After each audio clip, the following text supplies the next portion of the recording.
Hi there, Kasama Lee here, your community realtor. Are you wondering what it takes to become a real estate investor? If that's you, watch this video.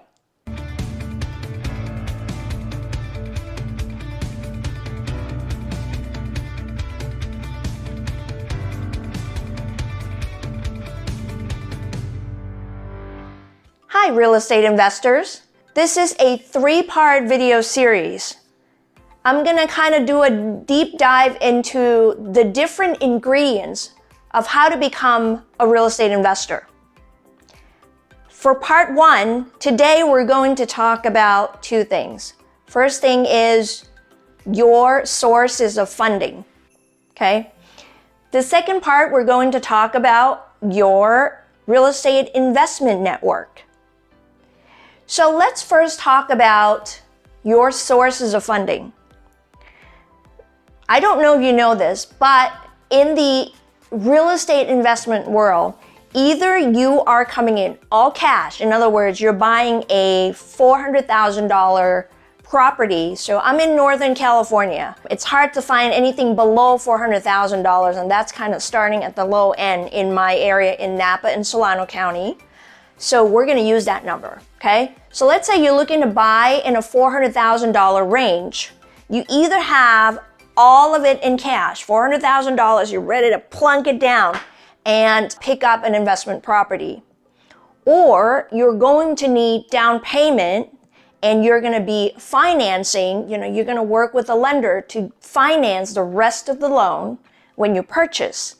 Well, in investment property, at least in our area, the minimum down payment required is 20%. And from what I understand, if you can go to 25%, you are benefiting from a better financing rate. And rates are really awesome right now. I am speaking to you, in beginning of August 2020. Rates are at an all-time low, just in general, okay? So if you are going to be putting in down payment, you need to figure out where that 20% down is coming from. So I'm gonna keep it for the sake of simplicity. So if you are buying a $400,000 property, 20% of that is $80,000. You need to figure out where that $80,000 is coming from.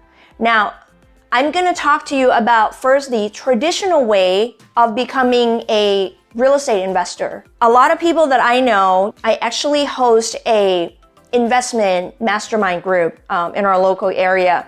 Right now, we've been Zooming once a month. But the way it works is you have to figure out where your 20% money is coming from, right? So some people use their 401k, they borrow money out of their 401k. Some people use their HELOC, which stands for Home Equity Line of Credit, okay? And you can look that up for more information about it. Basically, you're pooling equity, the value of equity from your existing home. It could be your primary residence. It could be another investment property that you may have, okay?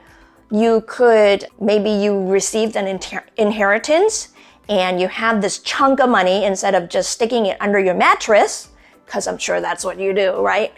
Under your mattress, you actually use that money as a down payment towards purchasing your investment property, okay?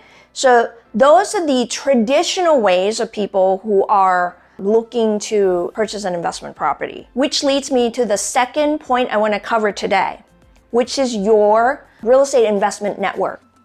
Now, there are mega million ways of creatively coming up with funds to invest into an investment property, okay? So there is a podcast and there's a group that actually I want to direct you to. There's a link right below here. It's called biggerpockets.com.